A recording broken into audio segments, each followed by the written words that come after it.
Well, good morning. We continue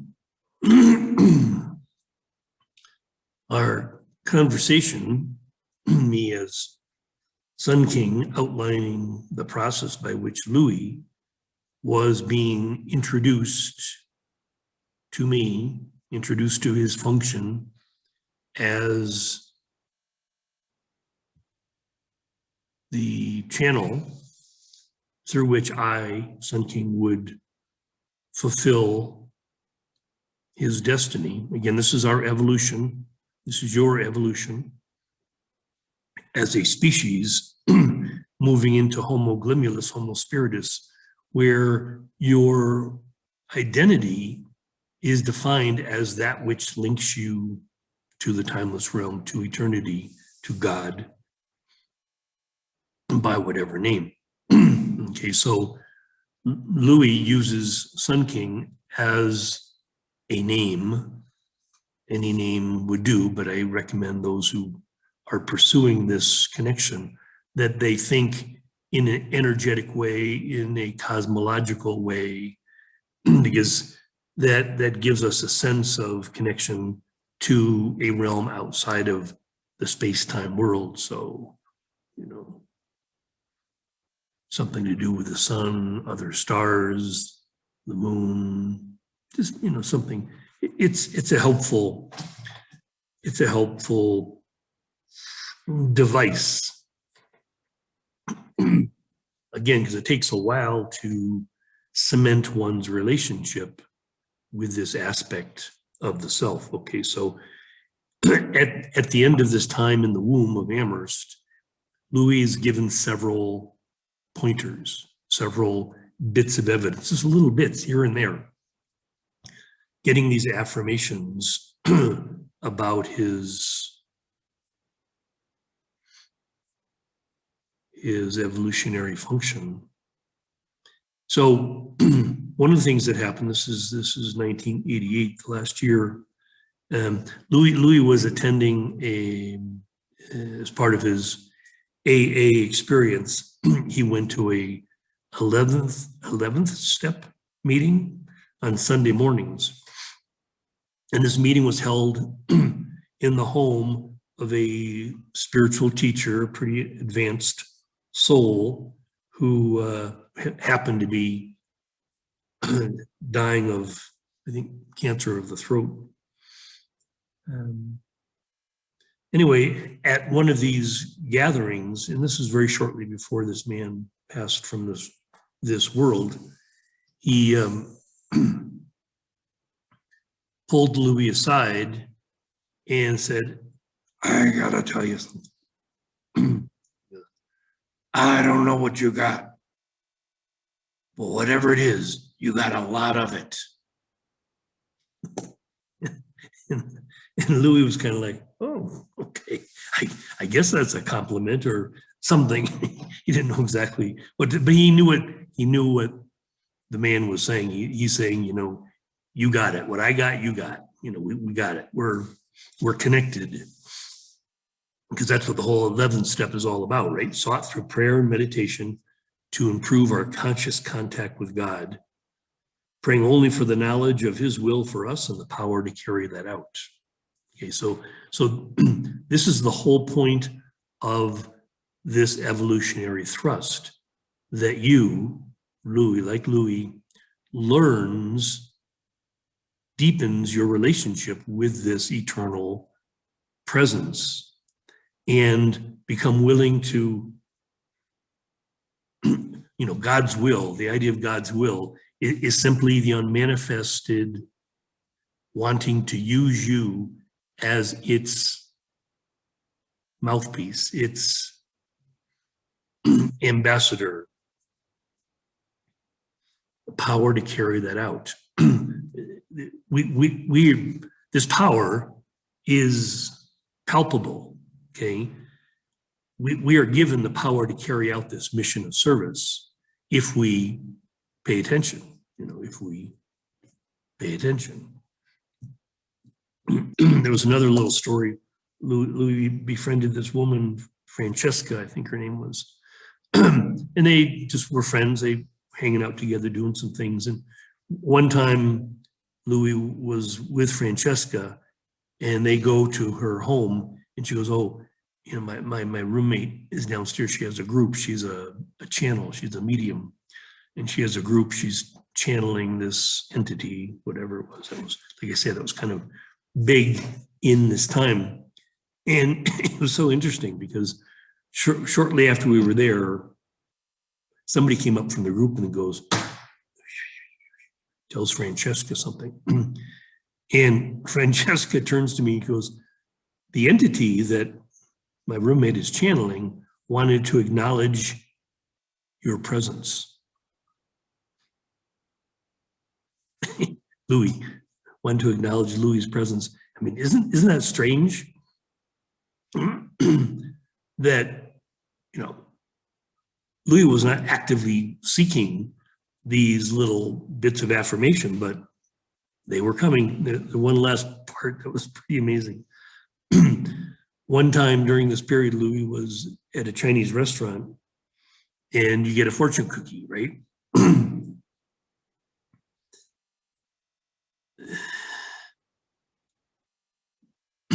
This particular fortune cookie that Louis received said, among the lucky, you are the chosen one.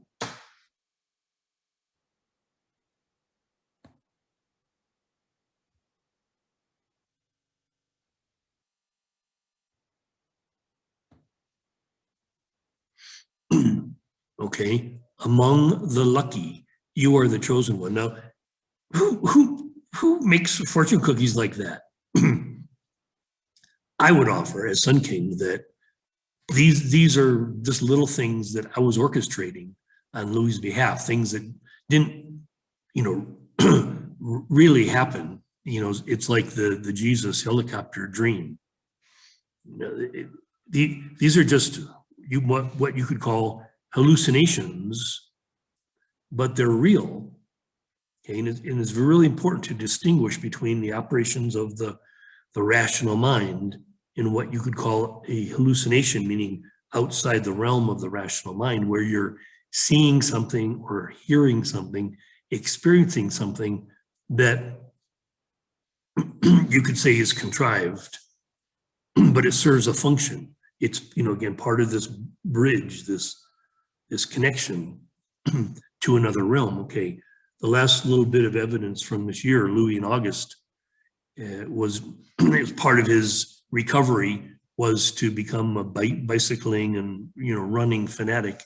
And he was running a series of training and running a series of 10K races.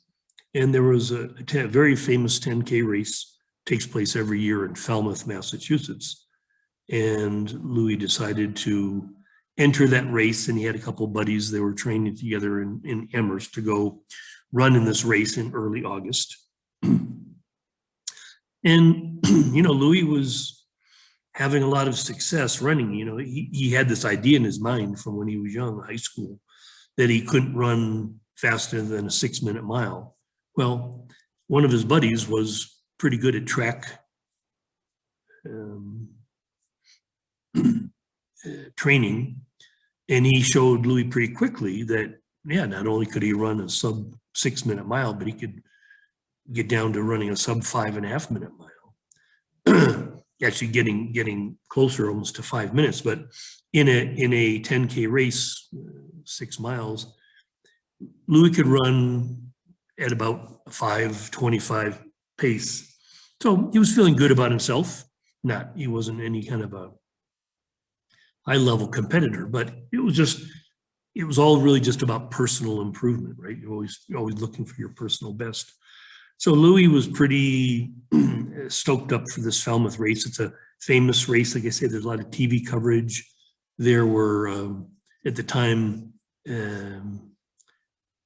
somebody shorter, Bill Rogers and Frank Shorter. Okay, those are two celebrity runners at the time. They were both going to be in this race. So there's helicopters and, you know, TV cameras all over the place. And pretty big deal.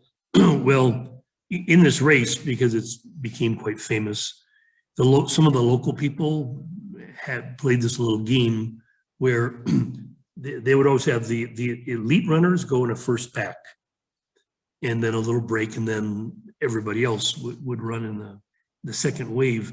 Between the elite pack and the second wave, a bunch of locals that were like having their Sunday morning cocktails would enter the race illegally. They call them gypsy runners. Just enter the race and just run from one bar to another bar on the race course. And it was significant because Louis positioned himself pretty much at the head of the second wave. He really wanted to have freedom to run his best race, not be weaving around a lot of other runners. But as it turned out, he met up with this pack of gypsy runners, and they were in his way, and because they're not really running, they're just kind of jogging. Louis getting like really angry. He sort of loses his focus. He's actually carrying 2 handheld water bottles because it will be a hot day, August 2nd, and they have water stations, but you have to basically slow down to get a cup of water and all that. And Louis wanted to maximize his thing, so definitely caught up in his egoic self, especially when he starts getting angry. He gets more and more lost in his egoic self. And lo and behold, Louis never drinks his water. He literally loses consciousness as a result of heat stroke. And he ends up in this medic tent in an ice bath. This group of 5 medical people are trying to save his life. And the first awareness that Louis has, well, he's aware he's in the ice bath. But then remember, he hears one of the medical people say, they're taking his blood pressure and his temperature was 107. So they're trying to stop his brain from frying. That's what heat stroke will do. It fries the brain and kills the body. So they're trying to bring down the temperature as quickly as possible. Then, of course, there's a risk of going down too low, so they have to pull the body out of the ice bath at the right time. And there's a point where someone says, "We're losing him," and so they pull the body out. And just as they say that, Louis leaves his body. Louis is up there with me at the roof of the tent, watching them put the body on this gurney, and Louis has this awareness, like, wow. He knows from his study and his contact before with Ken Ring and all that. He's read a number of books on near-death experience. He knows he's having a near-death experience, and he wants to maximize. He's into maximizing everything, right? So he's hoping before they bring him back, he goes to the light. He has a deeper experience, and so he's kind of focusing his attention on not coming back too soon. And he's kind of out there now. He's in this realm. He's not any longer even aware of his body. He's outside the tent. He's just floating in space, and he has this intention to go through the tunnel and see the light. Anyway, his mind, his egoic brain, is fixated on a question, like, is this a good thing or a bad thing? What's happening now? If I'm dying, my person and body, if it's dying, is that a good thing or a bad thing? And then there's this thought of, I came with these 2 friends of mine. They're going to be really upset. They're going to be really disappointed when they don't find me after the race. And then eventually they learn that I'm dead or in the hospital or something. Isn't that kind of inconvenient? And these people that I'm supposed to visit tomorrow in Maine, this is what's going on in Louis' brain. These people that are expecting me tomorrow in Maine, I won't show up, and because I'm dead, and that's going to be pretty disappointing to them. And then, of course, there's my mother. She'll be very disappointed that her son is dead. So the ego is getting these messages that, this is a bad thing. But he goes just a little further, in his consciousness, and he gets to this point where suddenly there's this voice that speaks to him, right? My voice, saying to him, there's no good thing or bad thing. Everything just is. Okay, there's the message. There's the message that Louis was intended to receive, like, don't make of any of this something special. Okay, really important that Louis, as he fulfills his destiny, as he's doing now, many years later, doesn't take this seriously, doesn't think this is special. Remember Claire, she had given him this mantra, pray to stay small. Like, the key to this evolution for you, for anyone, is to recognize that it's not you.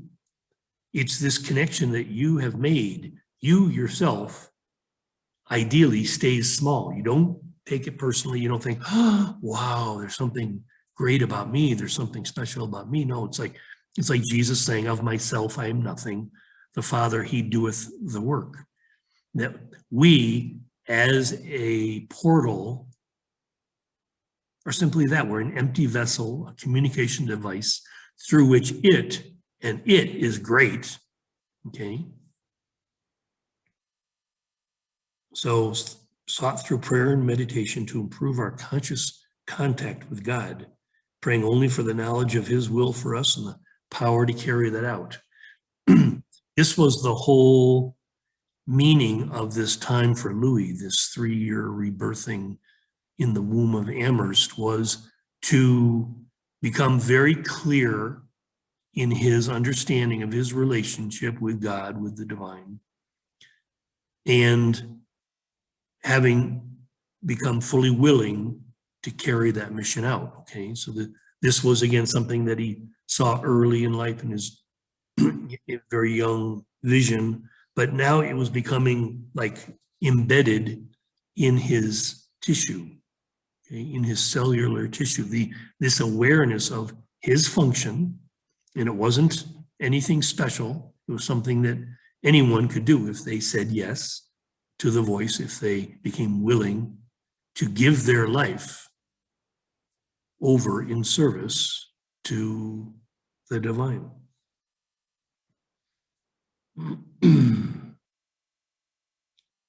I don't know what you got, but whatever it is, you got a lot of it. This is really good. It's good that Louis, by the time he was ready to make the decision to move on, that he had this anchored inside him. Okay, this knowledge. Okay, so he's ready to move on. So Louis is ready to move on. He's got this well in hand. His recovery is stable. His mission is secure. He's ready to go carry on from here, leave the womb. And he, in a conversation with some buddies after an AA meeting, they're discussing this program out in Hazelden, Minnesota, this chemical dependency counselor training program. And it just occurs to Louis that, oh, I think I'd enjoy being a chemical dependency counselor. Why not? It's a way to be in this mission of service. He was either thinking they have a program there that's either for chemical dependency counselor training or pastoral counselor, which would be being a pastor, like a CD counselor in prison. And Louis already had this contact via Claire with the idea of prison work, and he thought, wow, either in a treatment center or in a prison, he could see being a counselor and doing God's will. That could be a good avenue to follow. So Louis made a decision to go out in early December, met with the people at Hazelden, went through the application process, got accepted. The program would start early February, so Louis had a couple months to say his goodbyes in Amherst.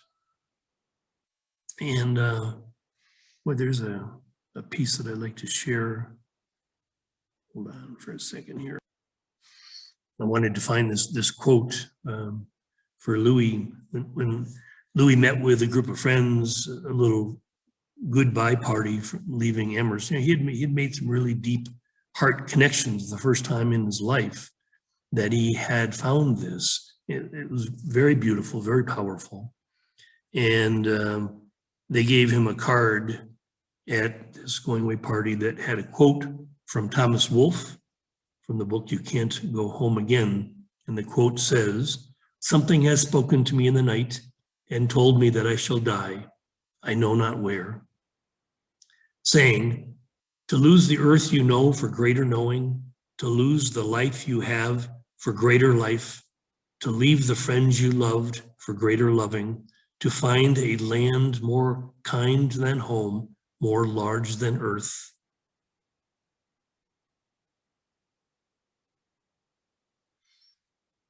It was a beautiful, beautiful experience. And, you know, it might have seemed more obvious, like, why wouldn't Louis just stay in Amherst?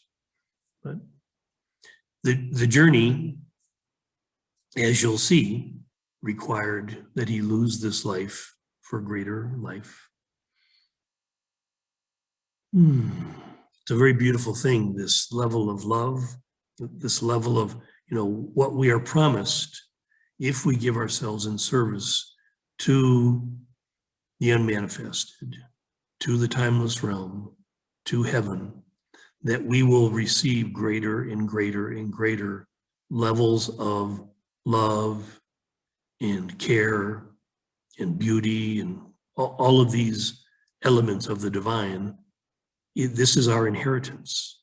So as Sun King, I'm asking you who's listening today to please imagine this for yourself. Imagine what Louis was able to receive in exchange for his commitment, his devotion.